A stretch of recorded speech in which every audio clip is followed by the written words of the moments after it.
La Bible en un an, la 239e journée, le livre d'Ézéchiel, chapitre 10, verset 1 au chapitre 11, verset 25, le livre des psaumes, chapitre 41, verset 1 à 14, le livre des proverbes, chapitre 21, verset 27, la première épître aux Corinthiens, chapitre 14, versets 1 à 25. Le livre d'Ézéchiel, chapitre 10. J'ai regardé et j'ai vu, sur la voûte céleste, qui était au-dessus de la tête des chérubins, comme une pierre de saphir dont l'aspect ressemblait à un trône. C'était ce qui se voyait au-dessus d'eux. L'Éternel a dit à l'homme habillé de lin, « Va à l'intérieur du tourbillon sous les chérubins. Remplis tes mains de charbons ardents que tu prendras entre les chérubins et disperse-les sur la ville. » Il y est allé sous mes yeux. Les chérubins se tenaient sur la droite du temple quand l'homme y est entré, et la nuée remplissait le parvis intérieur. La gloire de l'Éternel s'est élevée au-dessus du chérubin et s'est dirigée vers le seuil du temple. Alors le temple a été rempli de nuées, et le parvis a été illuminé par la gloire de l'Éternel. On a entendu le bruit des ailes des chérubins jusqu'au parvis extérieur. Il était pareil à la voix du Dieu Tout-Puissant lorsqu'il parle. Lorsque l'homme habillé de lin a reçu cet ordre, prendre du feu à l'intérieur du tourbillon entre les chérubins, il est allé se placer près d'une roue.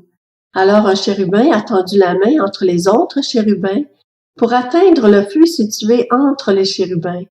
Il en a retiré des braises et les a mises dans les mains de l'homme habillé de lin. Celui-ci les a prises, puis il est sorti. On voyait aux chérubins, sous leurs ailes, une forme de main humaine. J'ai regardé et j'ai vu 4 roues près des chérubins, une près de chaque chérubin. Les roues avaient, dans leur aspect, un éclat pareil à celui d'une pierre de chrysolite. Toutes les 4 avaient le même aspect. Chacune paraissait être au milieu d'une autre roue. Dans leur déplacement, elles pouvaient suivre les 4 directions prises par les chérubins, et elles se déplaçaient sans dévier. Elles allaient du côté où se tournait la tête, sans dévier dans leur déplacement. Tout le corps des chérubins, y compris leur dos, leurs mains et leurs ailes, était couvert d'yeux tout autour, ainsi que pour eux 4 les roues. J'ai entendu qu'on appelait ces roues tourbillons. Chacun avait 4 visages. La première face était une face de chérubin, la deuxième une face d'homme, la troisième une face de lion, et la quatrième une face d'aigle. Puis les chérubins se sont élevés. C'étaient les êtres vivants que j'avais vus près du fleuve Kebar. Les roues suivaient les chérubins dans leur déplacement, et quand les chérubins déployaient leurs ailes pour s'élever au-dessus de la terre, les roues ne se détournaient pas d'eux. Même là, elles les suivaient. Quand ils s'arrêtaient, elles s'arrêtaient, et quand ils s'élevaient, elles s'élevaient avec eux, car l'esprit des êtres vivants était en elles.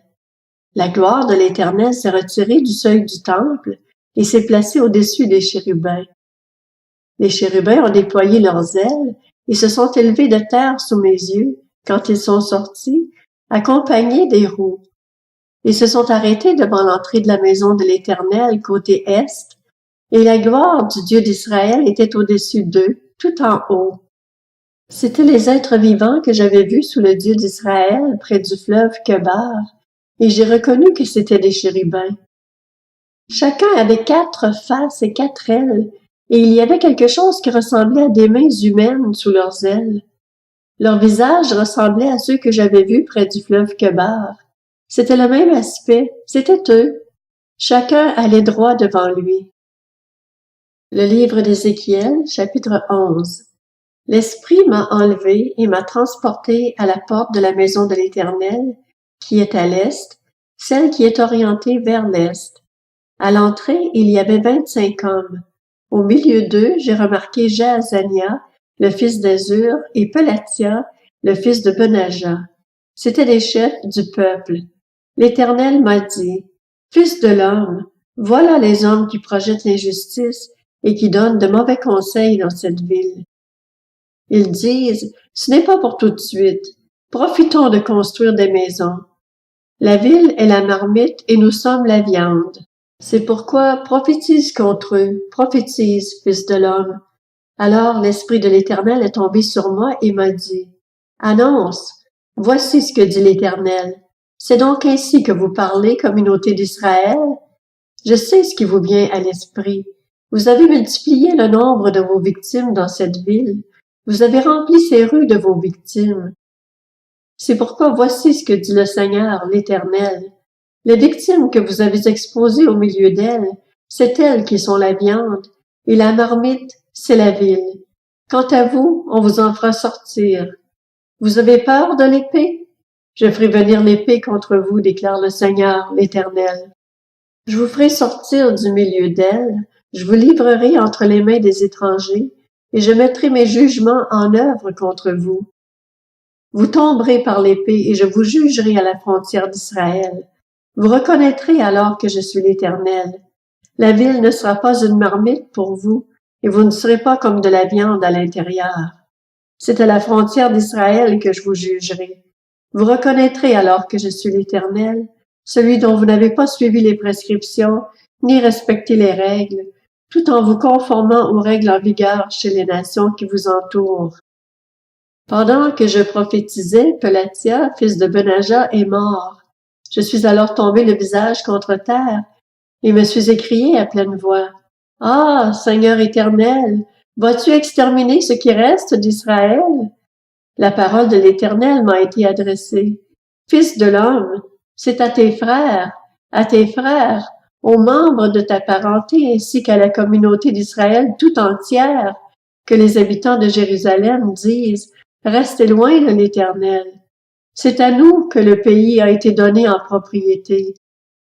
C'est pourquoi annonce, voici ce que dit le Seigneur, l'Éternel.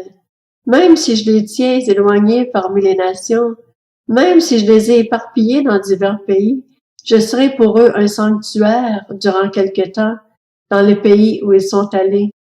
C'est pourquoi annonce, voici ce que dit le Seigneur, l'Éternel. Je vous rassemblerai du milieu des peuples, je vous réunirai des pays où vous êtes éparpillés, et je vous donnerai le territoire d'Israël. C'est là qu'ils iront, et ils en retireront toutes les monstruosités et toutes les pratiques abominables. Je leur donnerai un seul cœur, et je mettrai en eux un esprit nouveau. Je retirerai de leur corps le cœur de pierre, et je leur donnerai un cœur de chair.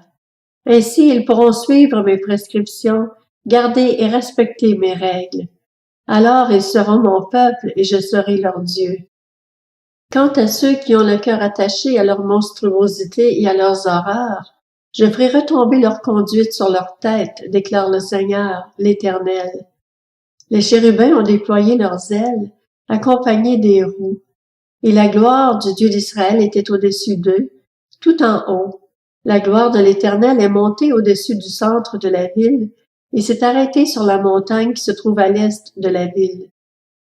Ensuite l'Esprit m'a enlevé, et m'a transporté en Babylonie vers les exilés, dans la même vision et par l'Esprit de Dieu.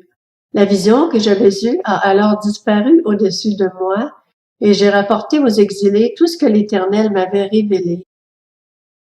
Le livre des Psaumes, chapitre 41. Au chef de chœur, psaume de David. Heureux celui qui se soucie du pauvre. Le jour du malheur, l'Éternel le délivre. L'Éternel le garde et lui conserve la vie. Il est heureux sur la terre, et tu ne le livres pas au pouvoir de ses ennemis. L'Éternel le soutient sur son lit de souffrance. Il le soulage dans toutes ses maladies. Je dis, Éternel, aie pitié de moi. Guéris mon âme, car j'ai péché contre toi. Mes ennemis disent méchamment de moi, quand mourra-t-il? Quand s'éteindra son nom? Si quelqu'un vient me voir, il adopte un langage faux. Il récolte des sujets de mes dires, puis il s'en va et en parle à l'extérieur. Tous mes ennemis chuchotent entre eux contre moi. Ils méditent sur mon malheur. Il est gravement atteint. Le voilà couché, il ne se relèvera pas. Même celui avec qui j'étais en paix, en qui j'avais confiance et qui mangeait mon pain, lève le talon contre moi. Mais toi, Éternel, aie pitié de moi et relève-moi. et je leur rendrai ce qu'ils méritent. Je saurai que tu m'aimes si mon ennemi ne triomphe pas de moi. Tu m'as soutenu à cause de mon intégrité, et tu m'établis pour toujours dans ta présence. Béni soit l'Éternel, le Dieu d'Israël, d'éternité en éternité. Amen. Amen. Le livre des Proverbes, chapitre 21. Le sacrifice qu'offre les méchants fait horreur, car il offre avec des pensées criminelles. La première épître aux Corinthiens, chapitre 14. Recherchez l'amour, aspirez aux dons spirituels, mais surtout à la prophétie. En effet, celui qui parle en langue ne parle pas aux hommes, mais à Dieu, car personne ne le comprend, et c'est un esprit qui dit des paroles mystérieuses. Celui qui prophétise, au contraire, parle aux hommes, les édifie, les encourage, les réconforte. Celui qui parle en langue s'édifie lui-même, alors que celui qui prophétise édifie l'Église. Je désire que vous parliez tous en langue, mais encore plus que vous prophétisez. Celui qui prophétise est plus important que celui qui parle en langue, à moins que ce dernier l'interprète pour que l'Église reçoive une édification. Et maintenant, frères et sœurs, en quoi vous serais-je utile si je venais chez vous en parlant en langue, au lieu de vous apporter une parole de révélation, de connaissance, de prophétie ou d'enseignement? Si des objets inanimés qui rendent un son, comme une flûte ou une harpe, ne rendent pas des sons distincts, comment reconnaîtra-t-on la mélodie jouée sur eux? Et si la trompette rend un son confus, qui se préparera au combat? Il en va de même pour vous. Si votre langue ne donne pas une parole intelligible, comment saura-t-on ce que vous dites? En effet, vous parlerez en l'air. Si nombreuses que puissent être les diverses langues dans le monde, aucune d'entre elles n'est dépourvue de signification. Si donc je ne connais pas le sens d'une langue, je serai un étranger pour celui qui parle, et celui qui parle sera un étranger pour moi. Vous de même, puisque vous aspirez aux dons spirituels, cherchez à posséder avec abondance ceux qui édifient l'Église. C'est pourquoi que celui qui parle en langue prie afin de pouvoir interpréter. En effet, si je prie en langue, mon esprit est en prière, mais mon intelligence est stérile. Que faire donc? Je prierai avec mon esprit, mais je prierai aussi avec mon intelligence. Je chanterai avec mon esprit, mais je chanterai aussi avec mon intelligence. En effet, si tu prononces une bénédiction avec ton esprit seulement, comment celui qui fait partie des simples auditeurs pourrait-il répondre Amen à ta prière de reconnaissance, puisqu'il ne sait pas ce que tu dis? Certes, tu prononces une belle prière de reconnaissance, mais l'autre n'est pas édifié. Je remercie mon Dieu de ce que je parle en langue plus que vous tous, mais dans l'Église, j'ai mieux dire 5 paroles avec mon intelligence, afin d'instruire aussi les autres, plutôt que 10 000 paroles en langue. Frères et sœurs, ne raisonnez pas comme des enfants. Au contraire, pour le mal, soyez des bébés, mais par rapport au raisonnement, soyez des adultes. Il est écrit dans la loi, c'est par des hommes d'une autre langue et par des lèvres étrangères que je parlerai à ce peuple. Et même ainsi, ils ne m'écouteront pas, dit le Seigneur. Par conséquent, les langues sont un signe non pour les croyants, mais pour les non-croyants. La prophétie, quant à elle, est un signe non pour les non-croyants, mais pour les croyants. Si donc, alors que l'Église entière est rassemblée, tous parlent en langue, et qu'il entre des simples auditeurs ou des non-croyants, ne diront-ils pas que vous êtes fous? En revanche, si tous prophétisent et qu'un non-croyant ou un simple auditeur entre, il est convaincu de péché par tous, il est jugé par tous. Ainsi, les secrets de son cœur sont dévoilés, et il tombera alors le visage contre terre pour adorer Dieu, en déclarant que Dieu est réellement au milieu de vous?